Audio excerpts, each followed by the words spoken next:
Okay, so today we're going to cover Chapter 6, Section 1. So we are back to our regular textbook. And what we just did with that supplemental chapter of Chapter 5 from the Brown book, we're now going to do exactly the same thing. We just did it in degrees. Now we're going to do all the same things, but now in radian measures. So when you're using your calculator for this chapter, make sure it's now in radians instead of degrees. And remember, whenever you do the clear and show me RAM cleared, remember the default is automatically radians. So now, one way to check your calculator to see if it's in radians is when you do tangent of 45, you shouldn't be getting 1, you should be getting 1.6 something. So let's go ahead and take a look of what a radian measure is. Now, we'll be graphing these angles just like we did. You'll have an initial side, a terminal side, and then you'll graph the angles. When it's positive, you go counterclockwise. When it's negative, clockwise. So 1 radian is going to be the measure of a central angle theta that's going to intercept an arc, and the arc length is always indicated here with the variable lowercase letter s, which is going to be equal to the length of the radius of the circle. So notice here, the formula they have written down is the arc length is equal to theta times the radius, or if you want to find the angle and you know the arc length and the radius, you divide the arc length by the radius. 1 revolution around a circle with a length of radius r is going to correspond to an angle of 2 pi radians. So remember, a full circle in degrees is 360. Now a full circle is going to be 180. So what we saw before is over here, we had 0 degrees and 360 degrees. Now we'll have 0 and 2 pi. Up at the top, remember this was 90. And now it's going to be pi over 2. And we're going to learn a conversion factor in how to convert degrees to radians and radians to degrees. All we do is if I give you a degree measure, to convert it to radians, all you're going to do is multiply it by pi over 180. This is your conversion factor, what you're going to multiply it by. And then if you think about it, this simplifies diagonally, and that's how it turns into pi over 2. If you wanted to go the other way, let's say I take 2 pi and I wanted to convert that to degrees, I flip that conversion factor and make it 180 over pi. And notice what happens here. The pi's cancel, and then you're just left with 2 times 180. And notice we got the equivalent in degrees is 360. So 2 pi is equivalent to 360. Now we're going to see this officially coming up in a couple slides, but that's how you convert from one form to the other. We did this last year. If you took geometry here, we did this last year. We converted degrees to radians and radians to degrees. We also calculated the arc length and the area of a sector, and that's what we're going to be doing in the last couple slides in the notes here. Over here is the 180. And the equivalent of 180 in radians is just pi. And then 270 is down here. And this is the 3 pi over 2. So whenever you see a measurement for a degree or for an angle, if it doesn't have the degree symbol, they're talking about radians. Whenever you're talking about an angle measure in degrees, you should have a number with a degree symbol. Now, if you do this on your calculator, 2 pi, or just multiply 2 times 3.14, it's going to be approximately 6.28. So now to show you where the radians are located, so if you think about 2 pi being a little over 6 radians, 6 radians is going to be probably about here. 1 radian is about 57 degrees. That's the approximation of 1 radian. 2 radians are going to be over here, 57 times 2. So 2 radians is about 114. And then 3 radians, just a little bit less than pi, or 180. 4 radians would be in quadrant 3. And then 5 radians also in quadrant 4. It'll be about there. So know approximately where these radian measures are located, so when you do some of these problems, you're understanding if it makes sense or not. Now, what we're going to find is the arc length is going to equal the radius when it's 1 radian. When theta is 1 radian. So let's go ahead and let's figure out how to find coterminal angles. All right, so we're going to be finding coterminal angles when our angle measures are given in radians. Remember, when our angle measures were in degrees, to find a coterminal angle, remember we either added 360 or subtracted 360. Now what we're going to do when our angle measure is in radians, we're going to be adding and subtracting 2 pi. So we're going to be working with some fractions here. So it wants me to find a coterminal angle to 17 pi over 6. So remember, if this were a degree measure, I would be adding and subtracting 360. But instead, what I'm going to do is add and subtract 2 pi. So 17 pi over 6. Let me go ahead and work on finding a negative coterminal angle first. So I'm going to be subtracting 2 pi. So here I'm going to reach back to 4th grade. I need to be adding and subtracting fractions here. So I need to find a common denominator. My common denominator is going to be a 6. So the first fraction is good. It has the denominator of 6. So remember, whenever you're finding a common denominator, whatever you multiply to the denominator to make it that common denominator, do to the numerator. So my new numerator here is going to be 12 pi. So the equivalent for 2 pi with a common denominator of 6 will be 12 pi over 6. Now I can subtract. Now 17 pi over 6 is a really big angle. In degrees, it's 510. So once I subtract this, notice I still have a positive angle here. So this is still a positive angle. So this would be my positive coterminal angle. I don't have to worry about adding 2 pi to get a positive one. I could have.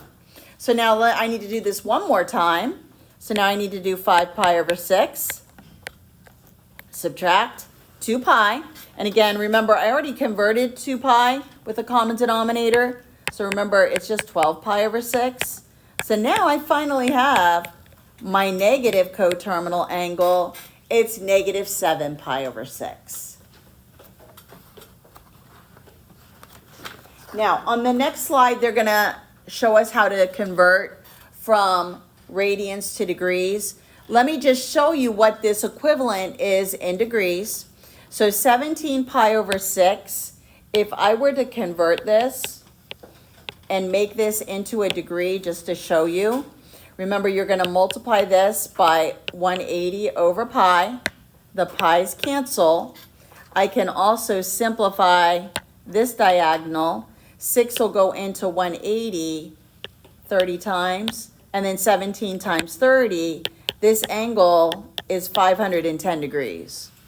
And then if you subtract 360 from that, then you're going to see that this next angle, this 5 pi over 6, is 150 degrees. And then if you do 150 minus 360, this is going to give us negative 210, which is the negative 7 pi over 6. You're not going to need to convert them. You're just going to get familiar with working with the radian measures. The only time we're going to need to convert something is if they give you the information in degrees, we need to make it into radians because we no longer want to work with degrees. So you're not worried about converting. If it's given to you in radians, leave it like that. But if you weren't confident in your subtraction of 17 pi over 6 minus 12 pi over 6, and you wanted to double check it, you could turn it into degrees and then minus the 360 to see if you get the same answer. But again, all of this stuff that I just wrote here in black, you're not going to need to do that unless you want to confirm your answer. We're just going to be now focusing on radian measures. So this would be my negative coterminal angle, and this could have been my positive coterminal. If you would have preferred to do 17 pi over 6 plus the 2 pi, and again, remember we would need to make this a common denominator, so now make it 12 pi over 6, then I could have gotten 29 pi over 6, and this would have been another positive answer. Because remember, there's an infinite number of coterminal angles. Let's try the next one. So I'm going to take negative 4 pi over 3. I'm going to add 2 pi. I need to find a common denominator. My common denominator this time is going to be 3. So I need to multiply top and bottom here by 3. And now this becomes 6 pi over 3. And then once I do this, I get positive 2 pi over 3. This is my positive coterminal angle. And now to get the negative coterminal angle, take the negative 4 pi over 3 and subtract 2 pi, which again, its equivalent is the 6 pi over 3. And that'll give me negative 10 pi over 3. And that's your negative coterminal angle.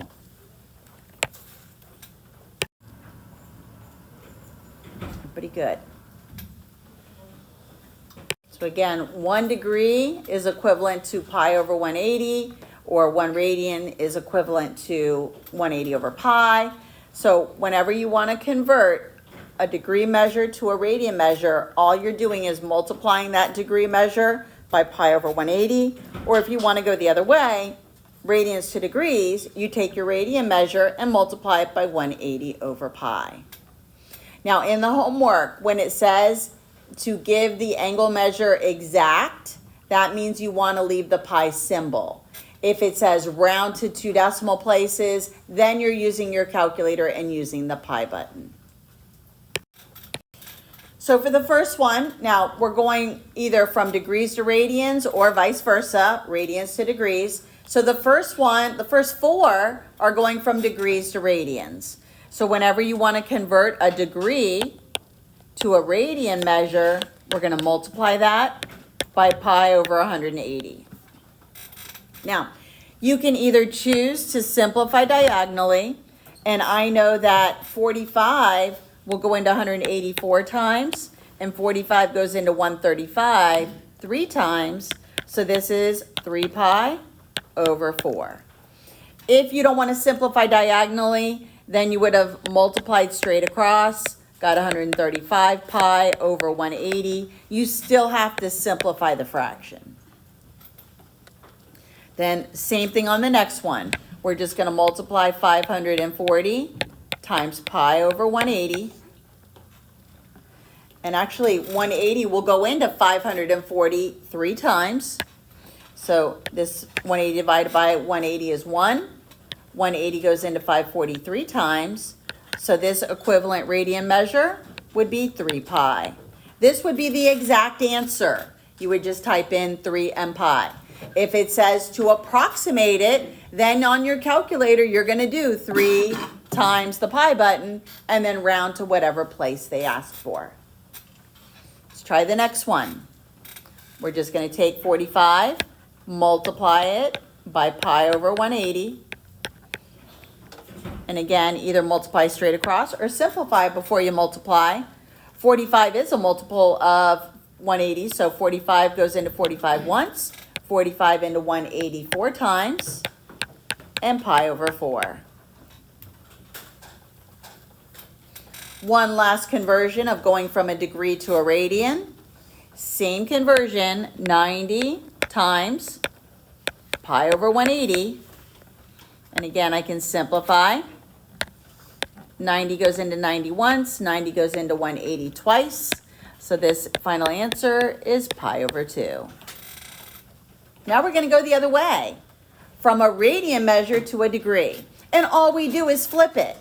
So now I have 5 pi over 6. I'm going to multiply that by now 180 over pi.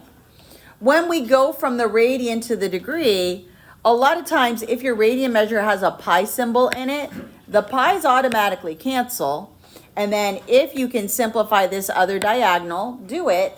And I know 6 will go into 180 30 times. So I'm going to simplify that to a 30 and that to a 1. And now I just multiply what's left over. And I get 150 degrees. But again, if you'd rather multiply 5 times 180 and then simplify the 6, you can. Let's try the next one. 3 pi over 4. We did this in number 1, but here we're going the other way now. So 180 over pi. The pi's cancel. I can also simplify the 4 and the 180 because I know 4 will go into 180 45 times. And now I just left multiplying 3 times 45, and this is 135 degrees.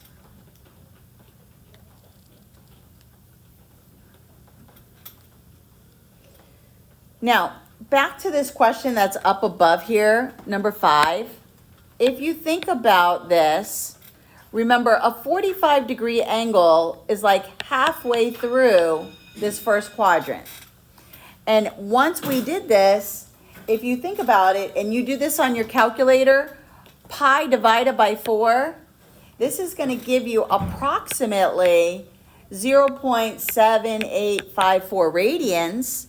And if you think about it, remember 1 radian is 57 degrees. So 3/4 of a radian, or 0.78, this makes sense. This is pi over 4. So it's making sense once you get used to this.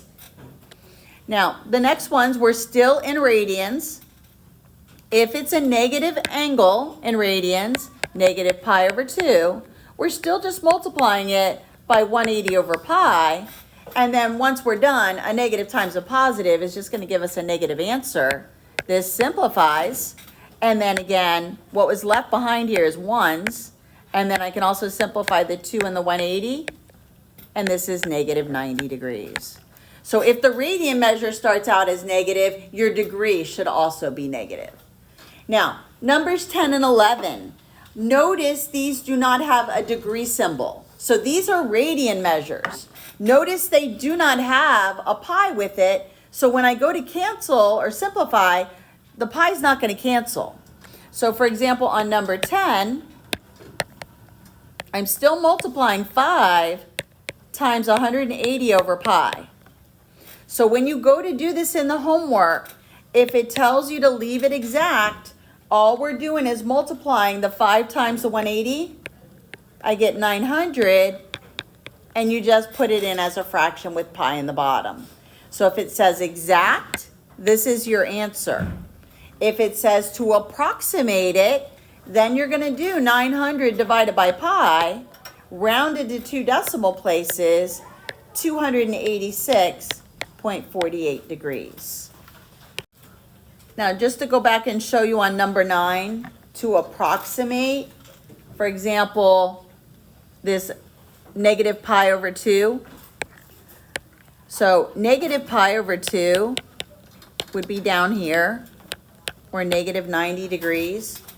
And if you take on your calculator and divide pi over 2, you're going to get 3.14 something divided by 2 is about 1.5 radians.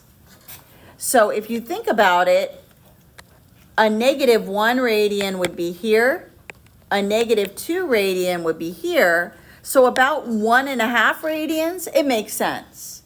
It's at the negative 90. Or if it were positive, the same thing as well. So let's convert the last one, number 11. It has 2 radians. So again, I'm going to multiply that by 180 over pi. And then I get 360 over pi. This would be the exact, but if it says to approximate it to 2 decimal places, 114.59 degrees. And remember, I told you 1 radian was approximately 57, and then 57 times 2 is 114. So again, it's approximate. So this makes sense, because 2 radians would be about here, which is approximately 114 degrees. Now we're going to practice finding the arc length and the area. This is just a formula you're going to memorize, and you're going to plug in the radius and the angle measure. Okay, so the arc length, and they're going to use the variable s here for arc length. So that formula is just theta times the radius. The angle, theta, must be in radians. So if in the homework I give you theta in degrees, you have to convert it by multiplying it by the pi over 180 first. Or you could do it in the formula. So remember, the arc length, this is like if you had a piece of pizza, and if you cut off the crust, and then if you straightened it out and measured it with a ruler, that would be the length of the arc. It's always a linear unit, like inches or centimeters or feet. And then the area of the sector would be like the area of the whole piece of pizza.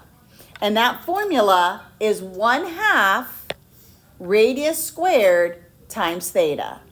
So the two formulas we're going to work with the next two examples, for arc length, it's S is equal to theta times the radius. And the area formula is 1/2 radius squared times theta. And again, theta has to be in degrees. So let's try the first example. All right, so for the first example, they're telling us the radius length is 18.2 centimeters. They want me to find the arc length. They've given me the angle measure in radians, so far so good. We don't have to convert. So the arc length formula, remember, is radius times theta. So all you're going to do is 18.2 times 3 pi over 8. So what you can do here is do 18.2 times 3 times pi, hit enter, and then divide by 8. And then that should give you, rounded to the tenths place, an arc length of 21.4 centimeters. This is the arc length. Now we'll do area of the sector. And that formula is 1/2 the radius squared times theta.